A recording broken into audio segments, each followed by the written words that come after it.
ሰበር ዜና ሱዳን በከባድ መሳሪያ በመታገዝ ኢትዮጵያ ላይ ጦርነት ከፈተች።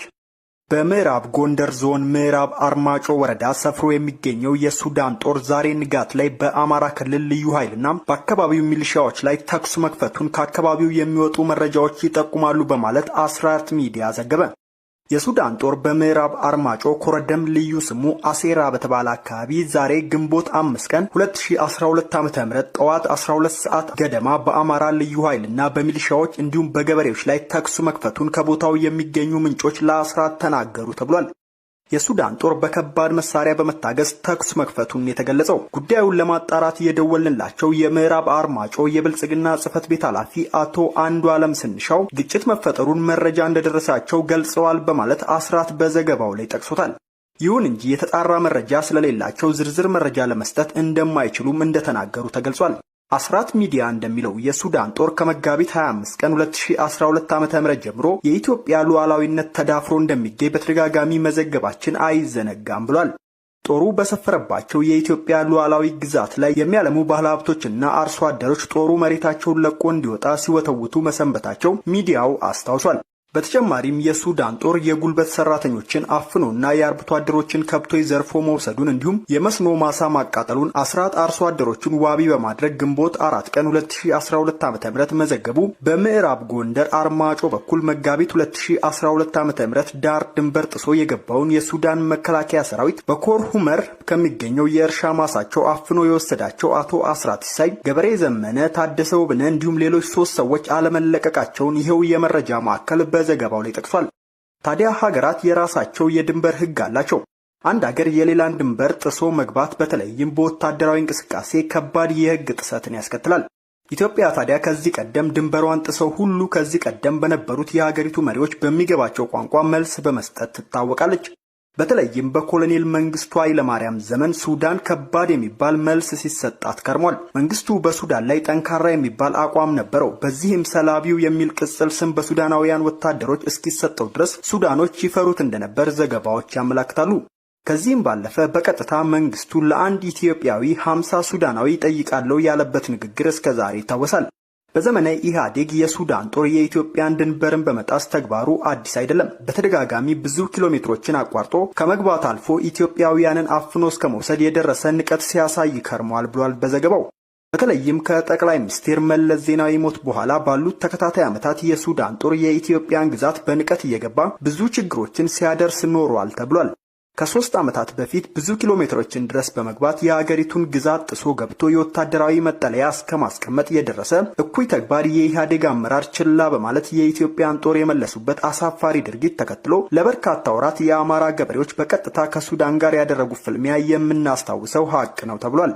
ይህ ለአንድ ሀገር ከባድ ውርደትም ነው። ድንበሯን አሳልፎ በመሸጥ የሚታወቀው የኢህአዴግ መራሹን መንግስት ድርጊት ዓለም አቀፍ የዜና አውታሮች በኢትዮጵያ ላይ በግዛቷ ድንበር ጥሶ ለሚገባው የሱዳን ወታደር የሚፋለሙ የገበሬ ወታደሮች በሚል ብዙ የሀገሪቱን አመራር ትርኪ ምርኪ ድርጊት ተሳልቀውበት ነበር። አሁንም ድረስ በኢትዮጵያ ግዛት ጦሩን ሱዳን አስፍሯል። ጦሩን ያሰፈረው በራሱ ግዛት አለመሆኑ ደግሞ አሁንም ጉዳዩን ውስብስብ አድርጎታል። የሱዳን ጦር እስከ 10 ኪሎ ሜትር ርቀት ድረስ የኢትዮጵያ ግዛት ውስጥ ገብቷልም እየተባለ ይገኛል።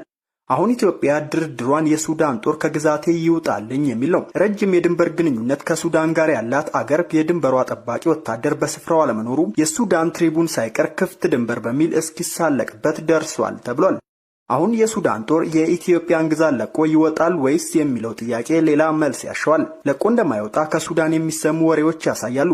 የኢትዮጵያ ሕዝብም መንግስትም ሁለት አማራጭ ብቻ አላቸው። አንድ ግዛቷ እየደፈረ በግዛቷ ካለው የሱዳን ጦር ጋር ወደ ግጭት ከመግባት በፊት ድንበሯን በዓለም አቀፍ የድንበር ኮሚሽን በማሳወቅ የሱዳን ጦር ይህን ሕግ አክብሮ እንዲወጣ ማስገደድ የሚሉ ሀሳቦች እየተነሱ ነበር።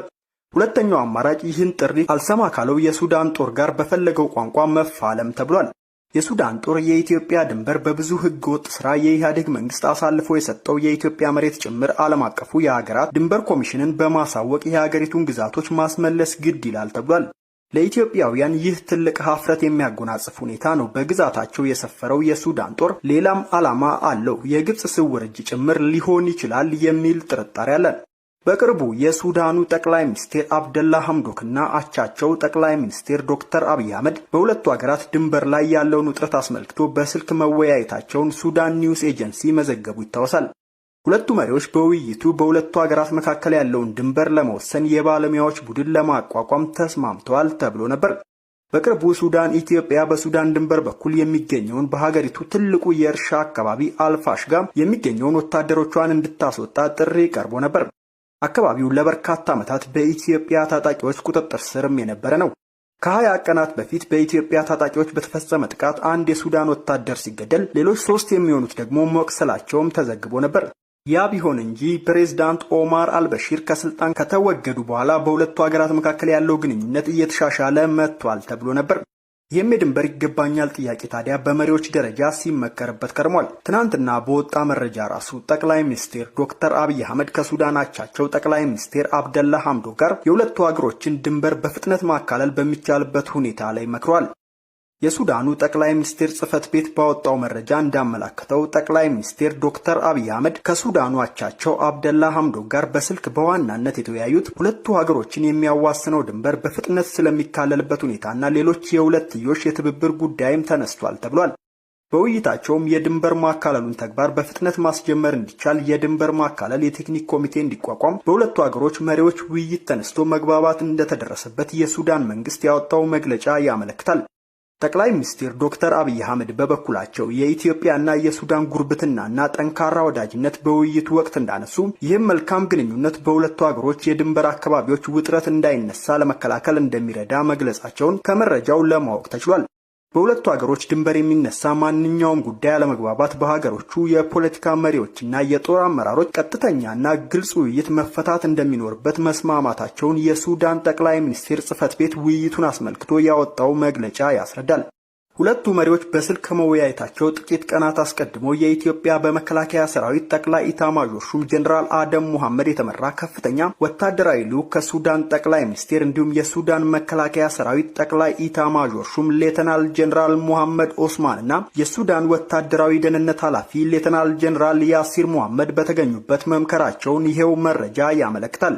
በኢትዮጵያና በሱዳን መካከል ከ1000 በላይ ኪሎ ሜትሮችን የሚያካልል ድንበር እስከ ዛሬ ድረስ ህጋዊ መንገድ አለመካለሉ የሚታወቅ ሲሆን በተለይም ባለፉት 15 ዓመታት ገደማ ከሱዳን የሚያዋስነው አማራ ክልል ውስጥ የሚገኙ የሁለቱ ሀገር ሰራዊቶች መካከል በየጊዜው የሚከሰት አለመግባባቱ መኖሩም ይታወቃል። እንደሚታወቀው ታዲያ ከሰሞኑ ወዲህ ሱዳንና ኢትዮጵያ በተለያዩ ጉዳዮች ላይ መስማማት ሲያቅታቸው ከርሟል።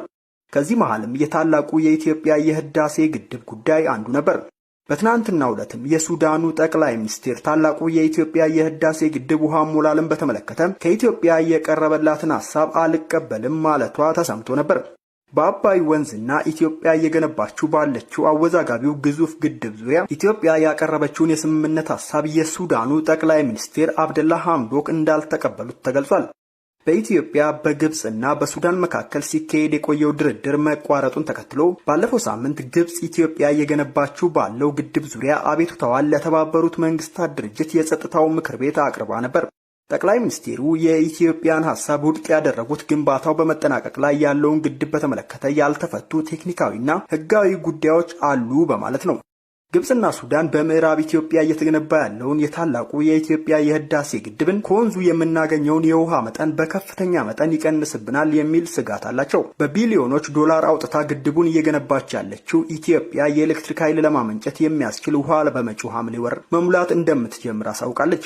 ሶስቱ ሀገራት ከወራት በፊት በአሜሪካና በዓለም ባንክ አማካኝነት ዋሽንግተን ውስጥ ከፍተኛ ባለስልጣናቶቻቸው አማካኝነት ተከታታይ ድርድሮች ቢያደርጉም ከመቋጫ ላይ መድረስ ግን አልቻሉም ነበር።